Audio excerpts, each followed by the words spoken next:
Hi hello friends, welcome back to our channel. ఎండాకాలంలో శరీరానికి చలవ చేసి పెసరపప్పు చారుని ఉల్లిపాయలు టమాటాలు ఇవేవి వేయకుండా సింపుల్గా పోపును పెట్టుకొని రుచిగా ఎలా చేసుకోవాలో ఈరోజు వీడియోలో తెలుసుకుందాం. అంతేకాదండి, ఒక మంచి భోజనం చేయాలంటే చికెను మటను చేపలు ఇవేవి అవసరం లేదండి. కందిపప్పుతో అయినా సరే పెసరపప్పుతో అయినా సరే ఇలా సింపుల్గా పప్పుచారును రుచిగా చేసుకొని వేడి వేడి అన్నంలోకి ఈ పప్పుచారుని వేసుకొని కాసంత నెయ్యి వేసుకొని సైడ్ డిష్గా వడియాలు వేయించుకొని తిన్నామంటే చాలా అంటే చాలా తృప్తిగా ఉంటుంది. ఇంట్లో అందరితో కలుసుకొని తిన్నామంటే ఇంకా సూపర్గా ఉంటుందండి. సో మీరు కూడా ఈ వేలో ఒకసారి ట్రై చేయండి. సో వీడియోలోకి వెళ్ళిపోదాం. ముందుగా ఒక టీ గ్లాస్తో పెసరపప్పును తీసుకొని ఒక హాఫ్ అన్ అవర్ బాగా నానపెట్టుకోండి. ఈ విధంగా నానపెట్టుకున్నామంటే ఒక 10 మినిట్స్లో బాగా ఉడికిపోతుంది పప్పు అనేది.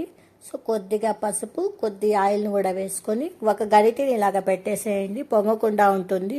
మీడియం ఫ్లేమ్లో పెట్టుకొని ఒక 10 మినిట్స్ ఉడికించుకున్నామంటే సరిపోతుంది. ఉడికిపోయింది పప్పు. సో గరిటతోనే లైట్గా అలా తిప్పుతూ స్మాష్ చేసేయండి, లేదా పప్పు గుత్తితో అయినా నలుపుకోండి.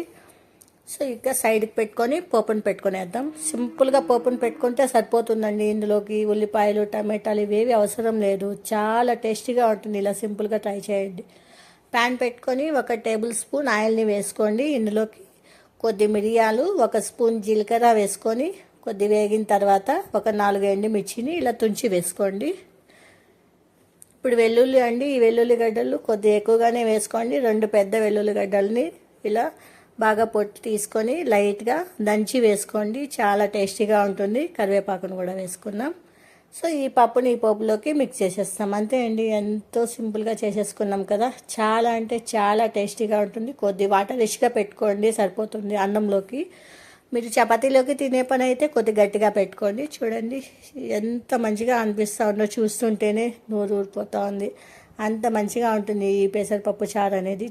యాక్చువల్గా నేనైతే పోపులోకి నెయ్యిని వేసాను. మీరైతే ఆయిల్ వేసుకొని పోపును పెట్టుకునే పని అయితే అన్నంలోకి పప్పుచారుని వేసుకొని తినేటప్పుడైనా నెయ్యి వేసుకోండి. చాలా టేస్టీగా ఉంటుంది. కంపల్సరీ నెయ్యి వేసుకొని తినండి, అప్పుడే మనకి టేస్ట్ చాలా బాగుంటుంది.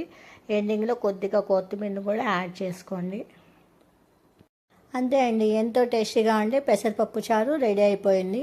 మీకు వీలుండేట్టుగా అంటే ఒక హాఫ్ లెమన్ని పిండుకోండి. చాలా టేస్టీగా ఉంటుంది ఇలా చేయడం వల్ల కూడా. ఇంకా సర్వ్ చేసుకుందాం. మీరు కూడా ఈ రెసిపీని ఇంట్లో ట్రై చేసి కామెంట్ చేయండి. ఈ వీడియో నచ్చినట్లయితే లైక్ అండ్ సబ్స్క్రైబ్ చేసి మీ ఫ్రెండ్స్కి షేర్ చేయండి. Thanks for watching.